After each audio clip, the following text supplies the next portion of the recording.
Bismillahirrahmanirrahim. Assalamualaikum warahmatullahi wabarakatuh. Alhamdulillahi rabbil alamin. Binikmati tatimmus shalihat. Asyhadu an la ilaha illallahul malikul haqqul mubin. Muhammadur Rasulullah as-sadiqul wa'dil amin. Allahumma salli wa sallim wa barik ala sayyidina Muhammadin wa ala alihi wa ashabihi wa dhurriyyatihi ila yaumiddin. Walhamdulillahi rabbil alamin. Amma ba'd, fa ya ayyuhal hadirun, para pengurus DKM Masjid Jami Al-Furqan dan jamaah, rekan-rekan, sahabat-sahabat, ikhwan, ibu-ibu, baik yang di dalam masjid maupun yang mendengar melalui suara, dan juga ada yang secara online. Nah, kita sama-sama niatkan ba'da subuh ini taqarrub ilallah, niat taklim, mudah-mudahan diberi keberkahan oleh Allah Subhanahu wa taala. Tadi apa yang disampaikan oleh guru kita, mudah-mudahan hadirin sekalian jamaah menjadi berkah ibadah kita, ibadah apa saja. Hadirin yang Allah muliakan, duduknya kita di sini bersama-sama, tidak ada. Saya cuma dikasih kursi aja. Kebenaran pakai sorban, pakai jas itu menghormati masjid ini dan mengurus. Kalau saya pakai kaos nggak beres jadinya. Betul Pak. Apalagi ada warnanya kaosnya, ada gambarnya. Sebetulnya tidak masalah, asal pemahaman politik itu yang benar, dan masih banyak tempat selain masjid, silahkan di luar. Masjid kalau ada memang bahasan yang menggesek-gesek hati, ya udah itu yang di masjid gitu aja, yang di luar yang lain. Politik itu penting Pak, untuk kemaslahatan agama kita, tapi ya ada kalanya nggak perlu juga harus memaksakan harus di masjid. Politik ansih tapi. Kalau siyasatul ummah, siyasatul diniyah itu boleh di masjid. Gimana caranya kita mensiasati setan dan nafsu, itu harus itu. Bahkan mungkin yang pakai jas ini nafsunya lebih gede. Nggak ada yang tahu Pak, karena Allah nutup aja aib kita. Bapak kalau tahu saya nggak mau ikut ngaji, atau saya tahu aib Bapak, ngapain saya ke sini? Itu kasih sayang Allah luar biasa. Orang ditutup aibnya. Kita buka-buka aib orang, sotoy. Baru dikasih sorban udah berani buka aib orang. Baru masuk ke YouTube sekali dua kali dibuka aib orang di YouTube yang lain, ya itu nggak apa-apa, mungkin ujian dari yang kuasa. Yang penting kita lah, kita mohon sama Allah, ngajinya udah aksara Arab, ya kitanya hatinya yang harus mohon sama Allah, bukan mohon sama Ustaz. Saya sendiri aja nggak bisa ngurusin jiwa. Kalau kata presiden keempat apa gitu aja kok repot. Repot Pak kalau nggak bisa ngurusin jiwa, repot. Tapi kalau bisa ngurusin jiwa, mau pakai kaos biasa juga aman. Bismillahirrahmanirrahim. Kitab ini tadi yang dikatakan oleh guru kita itu salah satu ulama, dan saya padukan dengan kitab guru beliau. Guru ini punya tobakot ke atasnya 9, itu nyambungnya kitabnya namanya Nasoihul Ibad. Ada mungkin Ustadz di sini yang mengkaji itu, ya saya hanya menukil melengkapi ini saja. Keterbatasan waktu juga, saya belum tidur semalam, baru jam 2:30 beres haul. Ya udahlah, adanya aja. Kadang-kadang begini itu sok merendah tapi jiwanya hati, ini gue jago nih, nggak tidur juga bisa jelasin. Iblis mah ada Pak ya Pak, gitu.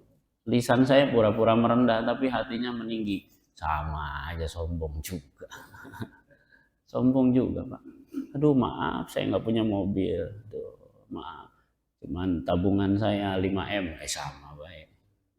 Tapi yang ngomong 5M tuh nggak disebut di hati, itu nggak punya akhlak kepada yang kuasa.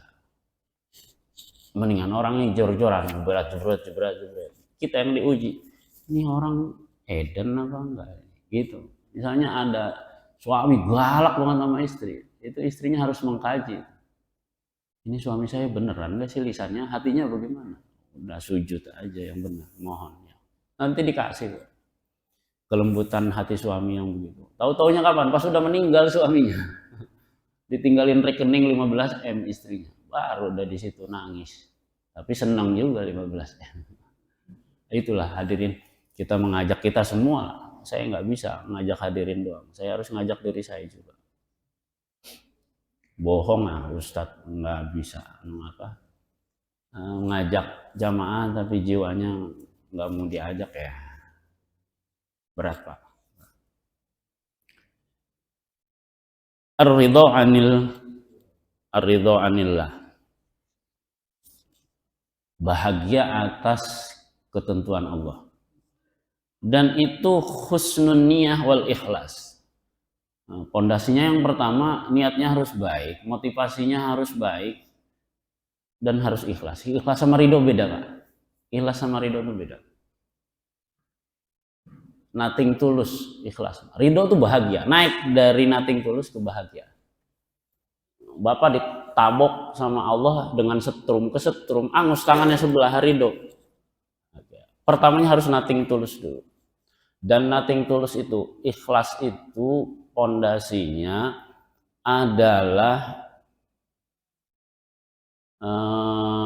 qalbun salim. Hatinya harus selamat. Bukan salim itu makna yang hakikinya selamat, kata Imam Ghazali. Selamat, menang, nggak mungkin kalah. Harus menang pokoknya. Hatinya harus menang aja. Harus dimenangkan si hati itu dengan segala macam kelemahan, dengan gempuran syahwat dan setan iblis itu. Setelah kolbunya salim, maka jiwanya harus salim. Energi pesan-pesan kolbu yang salim itu nggak bakal nyesatin jiwa yang salim. Nggak bakal, ini haram Pak, ceramah saya. Bapak Ibu ini haram ya, tapi di rumah saya nggak bisa ngejauhin ini. Itu jiwanya tidak selamat Pak, tapi lisannya selamat. Nah, kamu kalau sekolah yang benar, tapi belum tobat batin dulu, sekolah kita bandel. Tapi ingat, kita ingat dulu, waktu SMA saya pernah bandel, belum tobat. Tapi begitu anaknya bandel, dipesenin, jangan bandel. Nggak bisa. Itu jiwa kita harus diselamatkan dulu, dimenangkan dulu. Nggak usah dimarahin Pak anak, tobat kita aja. Nggak lama berubah. Karena bukan kita yang kuasai. Terus santai aja ya, santai. Saya juga kadang-kadang kalau nggak tidur penyakitnya begini. Ini bukan curhat, bukan. Tidur nggak tidur itu kalau yang kuasa nggak ngasih ya udah nggak ngasih aja. Ntar juga tidur bisa kodoknya 3 hari. Balas dendam istilahnya kalau anak santri. Sambil minum boleh, ambil minum. Nanti kalau ada yang tanya, silakan. Saya nggak banyak-banyak. Setelah jiwanya salim, maka aklus salim. Berpikirnya positif Pak. Ngelihat orang pakai celana bolong nggak negatif. Tapi sudah 2 pondasi terlewati selamat. Ini orang bohong, bicara positive thinking, tapi kolbu dan jiwanya nggak selamat. Nyasar Pak. Paling 2-3 hari benernya. Besok lain lagi pikirannya berubah. Karena yang menyelamatkan bukan yang kuasa, nafsunya sebetulnya. Pura-pura selamat. Bapak pura-pura alim di depan media begini, itu paling lama 3 hari Pak. Di rumah kelakuannya 180 derajat. Kita pura-pura bersih, paling lama kalau bukan murni dari yang kuasa, dengan jalan hatinya bersih, jiwanya bersih, 3 hari paling cakep. Tes aja sendiri. Paling juga setengah hari kolek. Kalau enggak, saya keluar dari sini udah maksiat gitu. Mohonnya sama yang kuasa, bukan sama kitab, bukan sama mau media ceramah ini subuh ini, enggak. Ini kan cuman wacana. Kalau Bapak Ibu sudah meninggal, ya bentuknya enggak masjid ini. Bisa jadi masjid di alam barzah, masih dikasih. Jadi biar enggak takut kita kalau mati. Karena bisa lebih nikmat. Saya enggak nakut-nakutin. Bisa jadi lebih nikmat. Yang nakut-nakutin itu siapa? Iblis. biar kita takut kembali kepada kekasih kita. Dia yang takut itu, enak aja. Saya bukan marahin Bapak ya, marahin yang suka goda kita, Pak. Godain saya, Bapak kan masing-masing. Jadi jangan anggap saya lagi ngedumel, anggap aja kita lagi curhat masing-masing diri kita. Cuman menghantar aja, Pak. Saya menghantar Bapak Ibu aja. Ada istri yang baik-baik di suami, di belakangnya enggak. Maka itu harus dibimbing dengan cara yang bukan dengan dihajar dia bermaksiat. Bukan. Kita harus sama-sama karena kita juga makhluk Allah yang lemah. Kalau sudah aklus salim maka jisminya salim. Enggak bakal disentuh itu Pak yang haram itu. Walaupun 100.000 enggak usah diceramahin. Enggak bakal disentuh. 3 tahapan sudah terlewati Bapak. Pondasinya kuat, mau digoyang di atas nggak bakal goyang.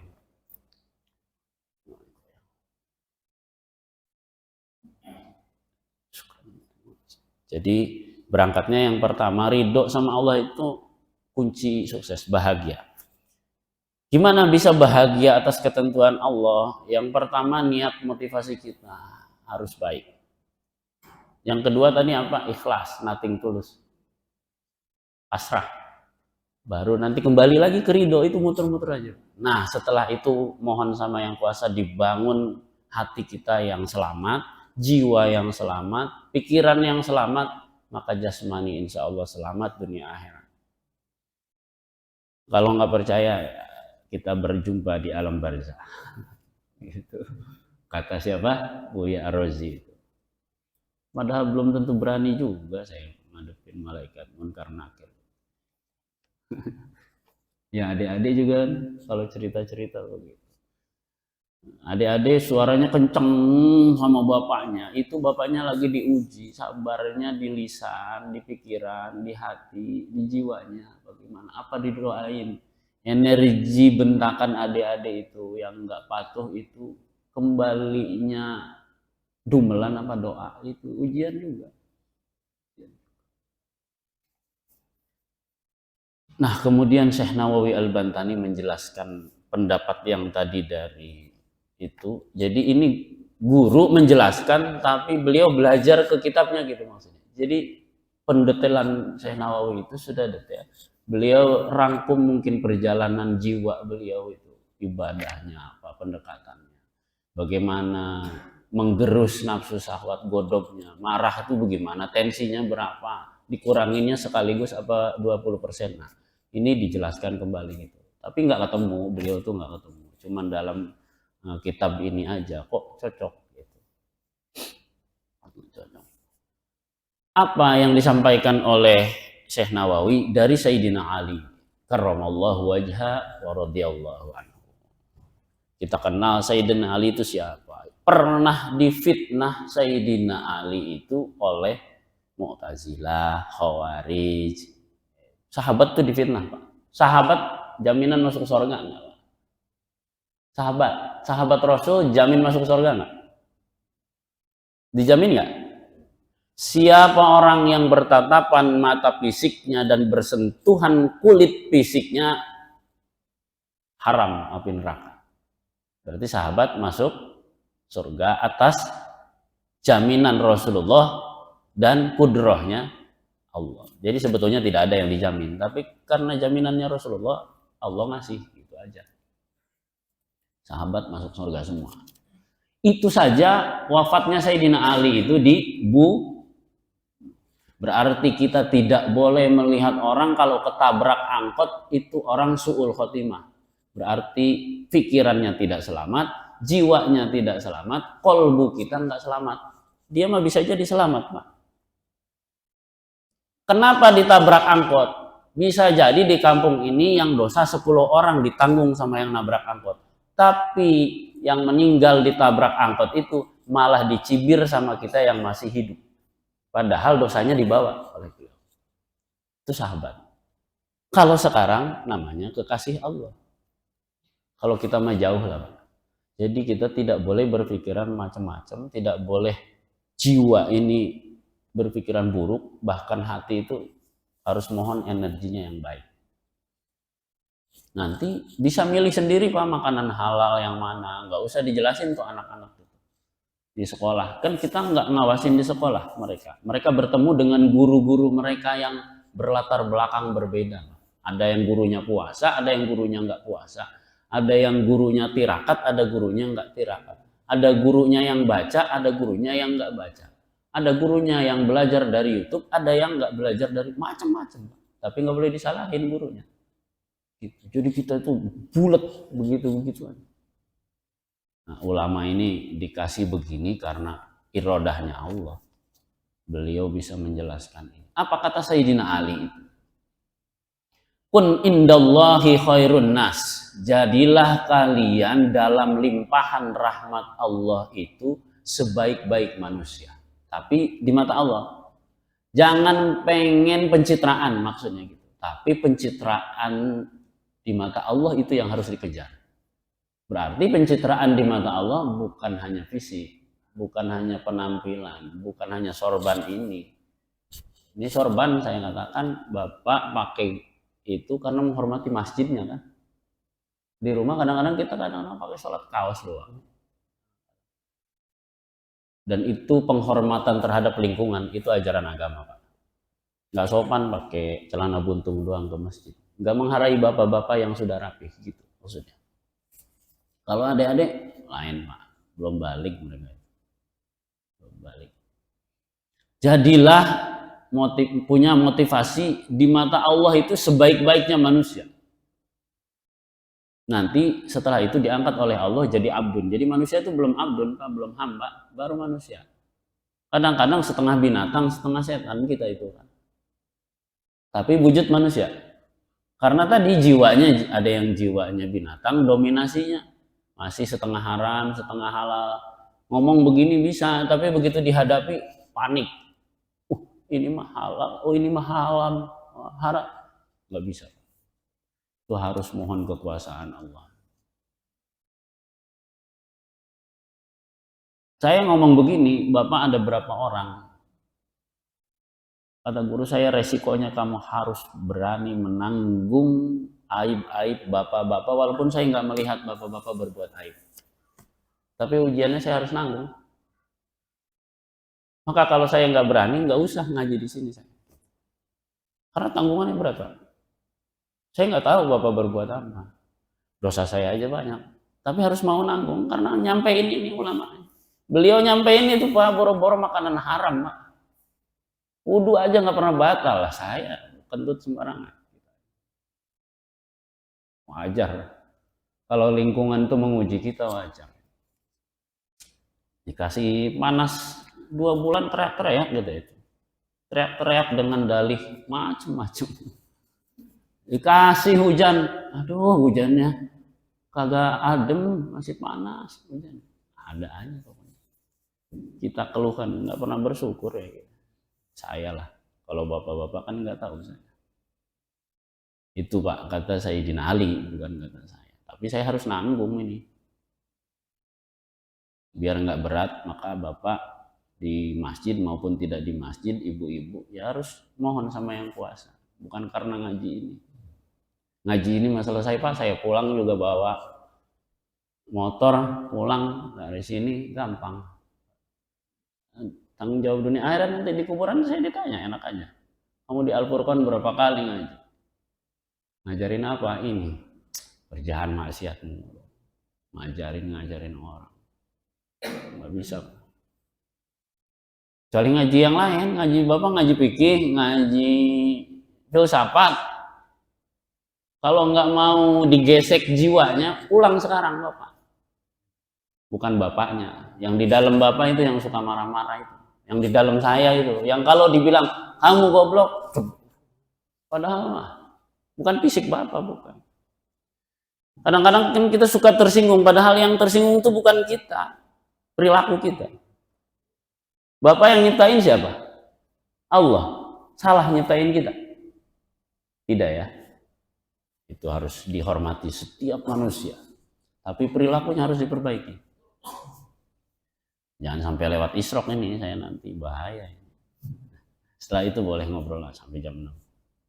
Karena adik-adik kalau yang mau olahraga kan nanti harus olahraga. Anak-anak kita ini kan harus hidup lebih kuat dari kita, Pak. Karena sekarang godaan kita, Bapak dan saya bisa nonton film porno di dalam kamar. Dia lebih-lebih nanti itu ujiannya. Kalau bukan karena iroda Allah, wah, mendingan mati dulu kan gitu. Saya gemeteran memang. Bapak-bapak dulu dengan saya belum ada handphone, Pak, sekolah. Paling bandel ngebak di kali saya. Paling bandel lagi main kesini-sini. Terakhir adik-adik saya itu ada dingdong namanya. Dingdong itu yang gede, pakai uang logam masuk. Tapi nggak ada masalah pornonya kan di situ. Itu belum jiwa kita, bawa handphone aja udah lebih-lebih. Gimana ini hidup? Nggak ada yang berani, Pak, orang hidup itu tanpa jaminan dari Rasulullah. Makanya belagu orang kalau nggak cinta sama Rasul.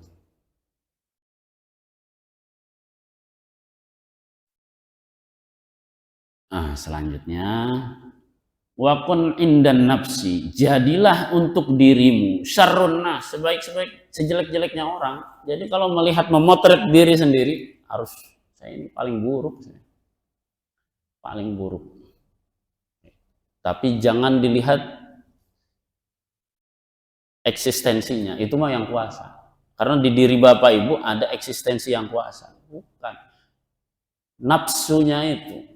Nafsu syahwat, ghadab, nyalahin orang, menguasai orang. Itu yang itu. Kata Sayyidina Ali, kalau ngelihat diri sendiri ya sejelek-jeleknya kamu manusia. Ya, saya makan orang jelek, tapi di hatinya marah. Itu nggak punya akhlak. Karena akhlak itu bukan di sini, bukan cium tangan, tapi bisikan hati. Itu yang didengar oleh Allah dan tembus ke Lauhil Mahfuz itu. Bukan omongan ini yang speaker ini terus direkam di YouTube, bukan itu. Bahasa yang kuasa itu bagaimana bahasa hati kita, Bapak, Ibu, anak-anak, adik-adik. Wa kun indan nas, dan jadilah kamu di mata pandangan manusia rojulan minan nas. Biasa-biasa aja lah, jangan terlalu pengen yang lebih dan jangan terlalu menjatuhkan diri, nggak boleh. Ada sisi ilahiyah di dalam diri bapak-bapak itu, nggak boleh. Biasa aja. Nah, kemudian dilengkapi oleh doa yang sanadnya tersambung kepada Syekh Abdul Qadir Al-Jailani. Allahumma ij'alni sabura, ya Allah jadikan saya yang termasuk bersabar atas ujian dan musibah dari. Sabar aja. Sabar itu bukan diem. Mencoba untuk memulai dari bertahan ke bahagia, itu sabar. Waj'alni syakuro, dan jadikan saya dari titik sabar tadi ke bersyukur. Ini satu langkah mau ke bahagia, mau ke ridho. Syukur. Dikasih makan sama suami satu karung, dibuang-buang, itu namanya bego iri syukrin. Nggak akan bahagia itu. Penyesalan nanti yang ada. Itu contoh aja, Pak. Waj'alni fi aini shaghira, dan jadikan aku ya Allah dalam pandangan diriku tuh kecil, nggak ada apa-apanya, karena memandang kekuasaan Allah itu. Ini begitu memandang kekuasaan Allah, hatinya gua harus dihormati. Itu tidak ada akhlak kepada Allah. Itu lisan dengan hati itu harus dilatih, tek gitu, goyangnya itu harus bareng. Nggak boleh munafik, tidak boleh kamuflase, tidak boleh. Nanti akan ada kebahagiaan hakiki, Pak, Bu. Rasain aja sendiri, Pak. Itu satu detik Bapak hidup usia 63 tahun, terbayar, Pak, itu, cari itu. Terbayar. Dan nggak akan takut, Pak, meninggal dunia ini. Tes aja. Catat tanggal sekarang, tanggal berapa, buat tuntut yang ngasih materi di masjid itu bener nggak, gitu aja, biar saya juga termotivasi ngasih materi itu yang bener. Jangan karena cuma memenuhi kewajiban. Kemudian wa fi a'yunin nasi kabiro. Nanti Allah akan jadikan pandangan manusia itu ke kita besar. Tapi karena kita sudah punya pandangan kecil, ya biasa aja Pak. Mau dipuji, mau difitnah, ya biasa aja tadi. Rojulan yang biasa saja. Dalam sisi kita. Nanti kepasrahannya kepada Allah Subhanahu wa Ta'ala.